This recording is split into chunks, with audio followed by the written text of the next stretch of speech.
Hello friends, imagine a world where a boy born into poverty and hardship would one day command the largest empire the planet has ever seen. A man feared by kings yet admired for his vision.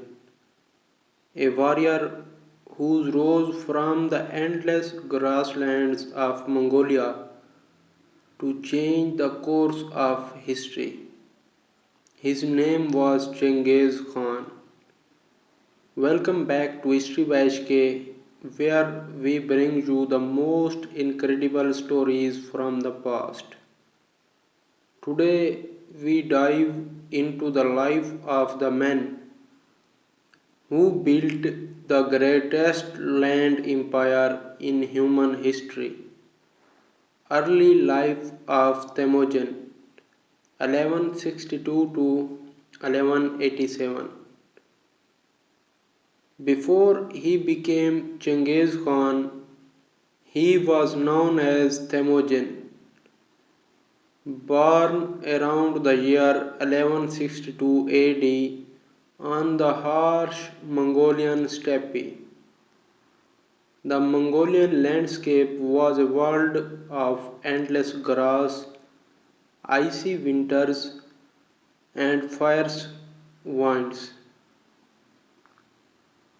A land where only the strongest survived. Temujin was the son of a tribal chief named Yasogi, but his childhood was anything but privileged. When Temujin was just 9 years old, his father was poisoned by rival Tatars. Without the protection of a leader, his family was cast out and left to fend for themselves. The young boy, his mother, and siblings faced hunger and constant danger. They survived on wild berries and small animals, learning the brutal lessons of life on the steppe. It was during these years of struggle that Temujin's character was forged, tough, determined, and fiercely intelligent. But hardship followed him. He was captured by a rival clan and enslaved, forced to wear a wooden collar around his neck. Yet, even then, he never gave up. Temujin escaped captivity, gathered loyal followers, and began to build alliances. As a teenager, he married his childhood love Bold, but soon after she was kidnapped by a rival tribe. Temujin led a daring rescue mission to bring her back, proving his courage and skill as a leader. Every challenge, every betrayal only strengthened his resolve to rise above the chaos of the Mongolian steppe, uniting the Mongols 1187 to 1206 AD. The Mongol world was divided into dozens of tribes, each locked in endless feuds and blood feuds. Temujin understood that the constant fighting only weakened them. He believed that unity was the key to survival and greatness. Unlike other chiefs who ruled by birthright, Temujin built his army on merit and loyalty.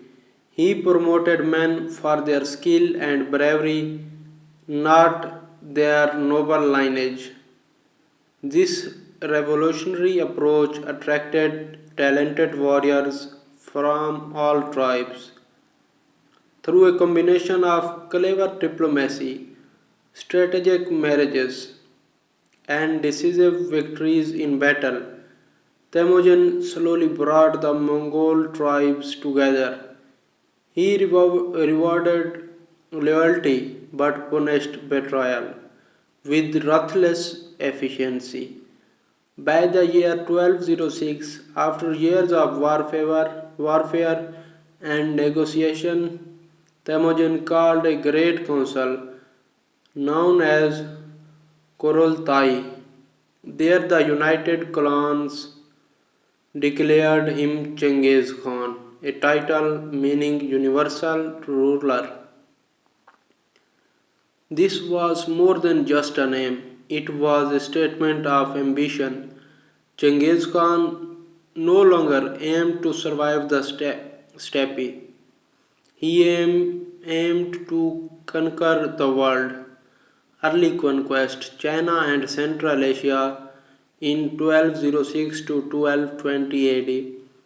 With the tribes united, Genghis Khan turned his gaze outward.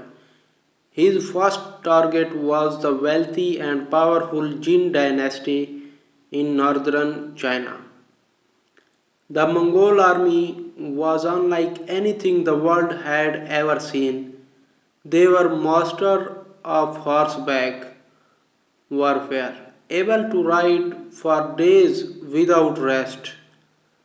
Their composite bows could shoot arrows farther and with more power than their enemies imagined.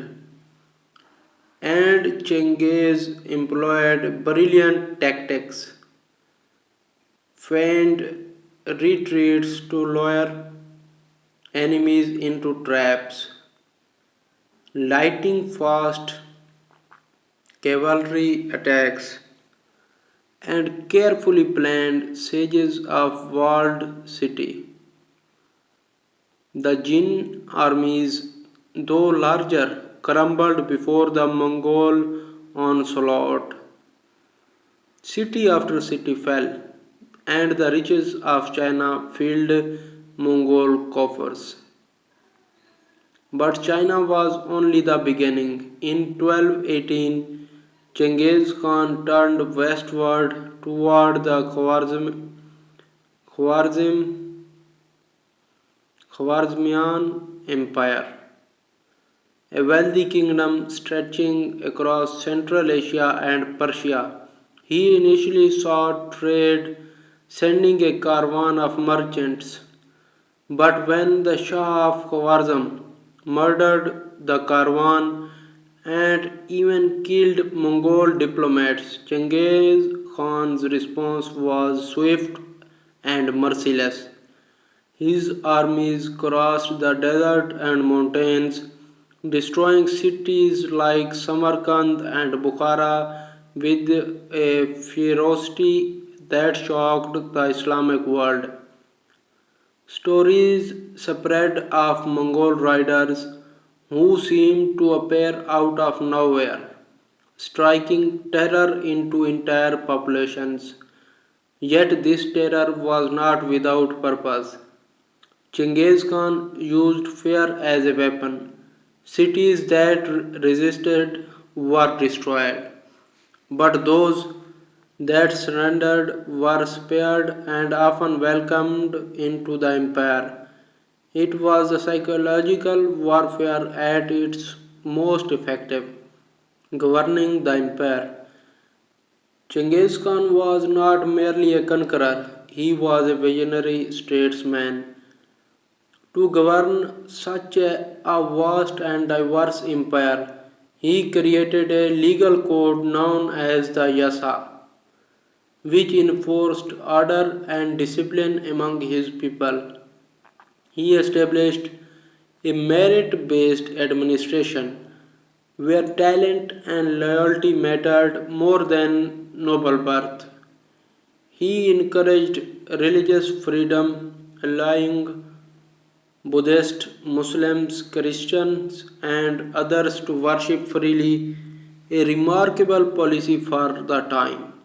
To keep his empire connected, Chengiz developed a postal relay system which stations every few miles where riders could change horses and deliver message at incredible speed. This network not only allowed for rapid communication but also helped trade flourish along the Silk Route. Under Mongol protection, merchants, scholars, and travelers could move safely from China to Europe, spreading ideas, technology, and culture. Ironically, the man known for his ruthless conquest also helped create an era of unprecedented global exchange, final campaigns, and death. 1221 to 1227. Even in his later years, Genghis Khan remained relentless. He returned to China to wage war against the Western Xia dynasty, determined to secure the borders of his empire. But in 1227, during the siege of Western Xia, Genghis Khan died. The exact cause of his death remains one of the history's greatest mysteries. Some say he fell from his horse during a hunt. Others believe he died from illness or wounds sustained in battle. His burial site has never been found. Legends speak of a secret funeral where his body was carried to an unknown location, guarded by soldiers who ensured no one would ever discover it. To this day, the final resting place of Genghis Khan remains hidden, adding to his enduring mysteries. Legacy of Genghis Khan. At the time of his death, Genghis Khan ruled an empire that stretched from the Pacific Ocean to the Caspian Sea, the largest contiguous land empire in history. But his story didn't end there. His descendant carried his vision even further. His grandson Kublai Khan would go on to conquer all of China and establish the Yuan dynasty, ruling from Beijing. Other descendants spread Mongol influence across Russia, the Middle East, and even parts of Europe. Modern genetic studies suggest that millions of men alive today may carry the genetic legacy of Genghis Khan, a testament to vast reach of his empire and lineage.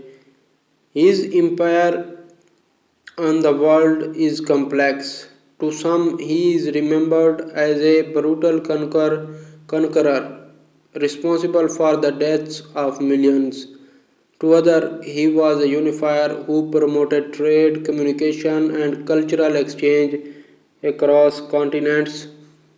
Perhaps he was a both a destroyer and a creator, a man of war and a man of vision.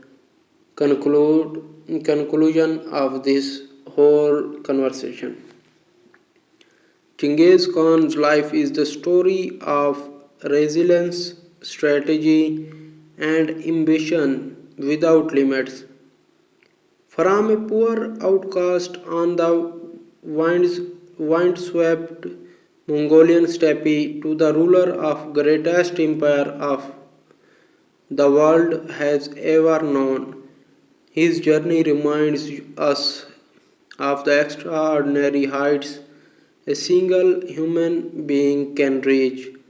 What do you think? Why was Genghis Khan a ruthless tyrant, a brilliant leader, or something in between? Let us know in the comments below. If you enjoyed this deep dive into history, please like this video, share it with fellow history lovers, and subscribe to History by HK for more incredible stories from the past.